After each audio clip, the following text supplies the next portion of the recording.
Des manifestants ukrainiens allongés sur le sol à Bruxelles en mémoire des victimes de l'invasion russe.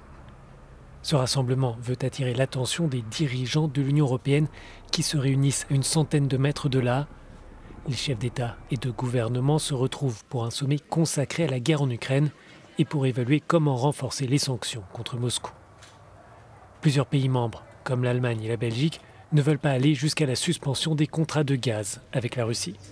Que les sanctions doivent avoir plus d'impact du côté russe que du côté européen. On n'est pas en guerre avec nous-mêmes, on ne va pas prendre des sanctions qui nous affaiblissent nous-mêmes d'une manière non nécessaire. Ça aura un impact dévastateur sur l'économie européenne, mais je pense que ce n'est pas nécessaire. D'autres capitales pensent en revanche qu'il s'agit de la seule solution pour mettre un terme à la guerre et pour pousser Moscou à négocier. Tant que nous achetons des hydrocarbures russes, nous finançons la guerre. C'est le problème auquel nous sommes confrontés. Plus vite nous comprendrons qu'il s'agit du carburant de la machine de guerre russe, mieux ce sera. Il existe cependant un consensus entre les 27 sur le refus de payer le gaz russe en roubles, comme le souhaite le Kremlin. Je ne pense pas que beaucoup de monde en Europe savent à quoi ressemblent des roubles.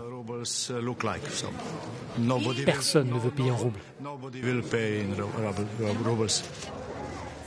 Les dirigeants étudieront aussi les mesures possibles pour limiter la hausse des prix de l'énergie. Emmenés par l'Espagne, plusieurs pays souhaitent un plafonnement des coûts ou un découplage des prix entre le gaz et l'électricité. Certains États membres, comme les Pays-Bas, s'opposent cependant à toute intervention sur le marché de l'énergie.